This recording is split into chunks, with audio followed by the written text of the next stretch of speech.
Salah satu perusahaan penerbangan Asia baru-baru ini memindahkan toilet dan dapur pada beberapa pesawat A350 baru mereka. Tujuan utama dari restrukturisasi tersebut adalah untuk menjejalkan 460 kursi. Itu 20 lebih banyak dari sebelumnya. Ada kecenderungan baru, khususnya di Asia, untuk memasukkan lebih banyak penumpang ke dalam pesawat yang terbang menuju rute-rute yang paling populer. Tentu saja pelanggan kurang senang dengan perkembangan ini, tapi hal ini membantu industri penerbangan. Sebagai contoh, di Asia lebih dari 100 juta orang terbang untuk pertama kalinya setiap tahun. Dan strategi menjejalkan membantu maskapai berbiaya rendah melayani para pelancong yang lebih mementingkan harga daripada kenyamanan.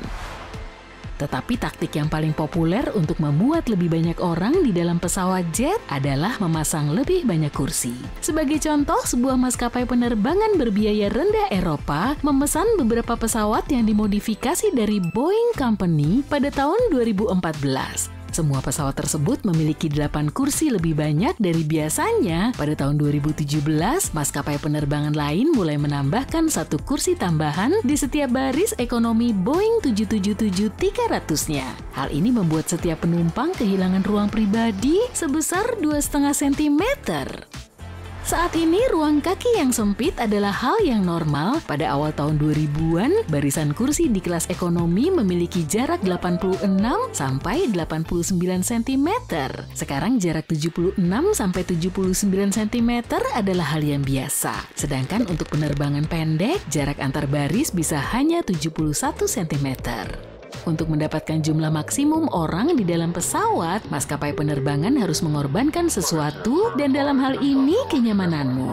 Tapi setidaknya kamu bisa memperbaiki situasi dengan mengeluarkan sejumlah uang dan mengupgrade kursi untuk mendapatkan ruang kaki yang lebih luas.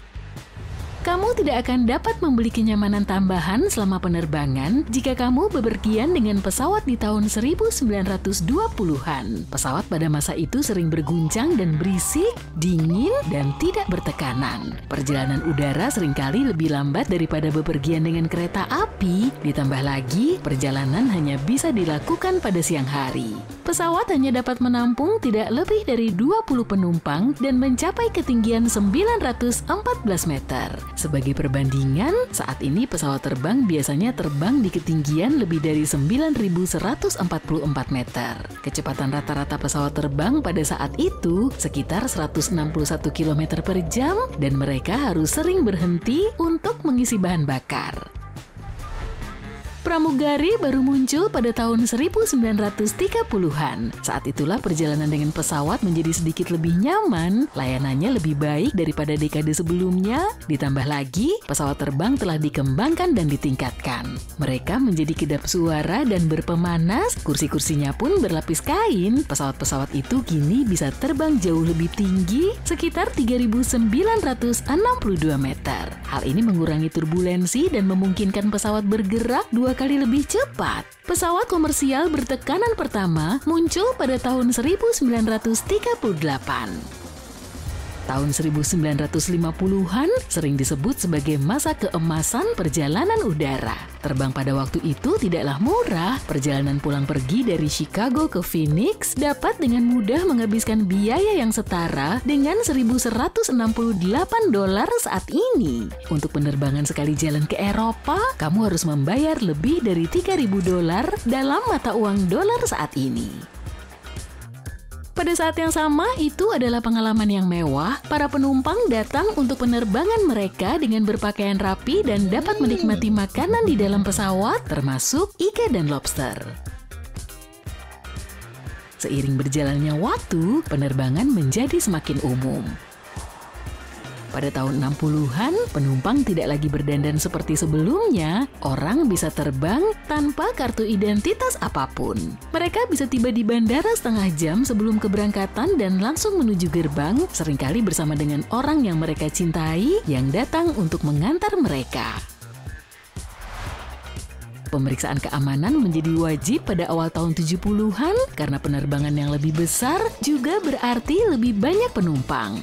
Jumbo Jet alias Boeing 747 membuat perjalanan udara menjadi lebih terjangkau bagi jutaan pelancong. Maskapai penerbangan kini dapat mengangkut penumpang dalam jumlah besar dan mereka mulai menjual tiket dengan harga yang lebih terjangkau.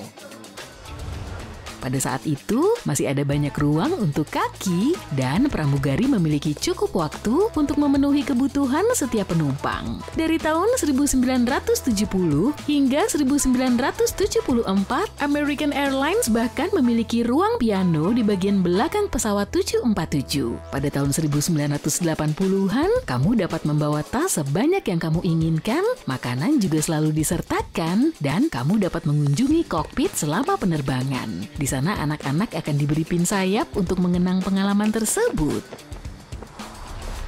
Pada tahun 1990-an, orang-orang melihat hiburan dalam pesawat untuk pertama kalinya. 20 tahun kemudian, di tahun 2010, penumpang mulai mengharapkan kenyamanan yang sama dengan yang biasa mereka dapatkan di darat. Misalnya mereka menginginkan TV layar sentuh pribadi dan pengisi daya USB di setiap kursi. Dan pada banyak penerbangan, mereka mendapatkannya. Tapi pada saat yang sama, beberapa maskapai penerbangan mulai memberlakukan biaya tambahan untuk semua hal, mulai dari barang bawaan hingga tempat duduk. Makanan gratis juga menjadi langka. Saat ini juga ada kecenderungan bahwa kursi pesawat semakin tidak nyaman. Ini ada alasannya loh. Hal ini berkaitan dengan maskapai penerbangan yang mencoba menghasilkan lebih banyak uang.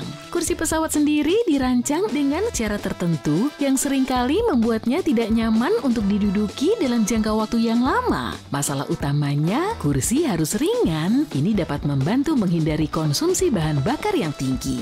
Maskapai penerbangan mendesain kursi dengan berat sesedikit mungkin untuk menerbangkan pesawat dengan biaya yang lebih murah. Dan gimana kamu bisa membuat kursi pesawat lebih ringan? Benar, dengan menggunakan lebih sedikit bantalan. Bersama dengan ruang kaki dan lebar kursi yang berkurang, hal ini membuat penerbangan jarak jauh menjadi tidak nyaman. Ditambah lagi, kursi pesawat dibuat agar ringan dan kuat serta tahan api. Jadi biasanya kursi pesawat memiliki bingkai aluminium dan semacam busa uretan yang melekat padanya. Beberapa kursi bahkan memiliki Kevlar di dalamnya. Semua ini dilapisi dengan kulit yang digunakan untuk membuat kursi terlihat lebih bagus. Ini juga memungkinkan pramugari membersihkan tumpahan dengan mudah. Ketika memilih tempat duduk di pesawat, kamu harus mengingat sejumlah momen penting nih. Jika kamu sering mengalami mabuk perjalanan, pilihlah tempat duduk di bagian sayap. Dengan cara ini, kamu akan merasakan lebih sedikit turbulensi, dan kalau kamu memiliki waktu transit yang singkat, pilih tempat duduk di bagian depan. Kalau kamu bepergian dengan seseorang, pilih kursi dekat jendela dan lorong di bagian belakang pesawat, kecuali jika penerbangan sudah habis terjual, kemungkinan besar kursi di tengah di antaramu akan tetap kosong. Jika kamu berencana untuk tidur selama penerbangan, pilihlah kursi dekat jendela. Kalau kamu merasa perlu akses mudah ke toilet selama penerbangan, pilih kursi lorong di bagian belakang pesawat. Dan jika kamu perlu membawa tas kecil selama penerbangan, hindari memilih kursi sekat. Kursi ini biasanya tidak memiliki tempat untuk menyimpan barang bawaan selain tempat sampah di atas kepala. Oh, ngomong-ngomong tentang barang bawaan nih, saat mengemas tas, coba untuk menggunakan semua ruang yang tersedia. Ide yang bagus untuk memasukkan barang-barang kecil seperti kaos kaki atau baju renang ke dalam sepatumu, masukkan syal dan ikat pinggang ke dalam tas tangan. Kalau kamu bepergian dengan tas ransel, letakkan barang yang paling berat di bagian bawah. Selain itu, cobalah untuk menggulung semuanya. Dengan cara ini, pakaianmu tidak akan memakan banyak tempat dan tidak mudah kusut. Saat bepergian, tinggalkan dompet besar di rumah. Sebagai gantinya, masukkan semua barang penting seperti paspor atau uang tunai ke dalam wadah kecil atau bahkan tas perlengkapan mandi. Kamu juga bisa menggunakan kaleng permen min untuk menyimpan kartu kredit dan uang. Masukkan semuanya ke dalam, tutupi dengan selembar kertas dan isi kaleng dengan permen min. Sekarang kamu memiliki tempat persembunyian yang sempurna. Ambil foto semua barang yang kamu masukkan ke dalam tas sebelum pergi ke bandara. Dengan cara ini, jika bagasimu hilang, kamu dapat mengajukan klaim kepada maskapai penerbangan atau perusahaan asuransi dengan menunjukkan barang yang hilang. Hal ini akan meningkatkan peluangmu untuk mendapatkan kompensasi atas barang-barangmu. Kamu juga dapat mempertimbangkan untuk mencetak salinan boarding pass dan meletakkannya di dalam koper. Dengan cara ini, jika kopermu hilang, petugas bandara akan lebih mudah mengidentifikasinya.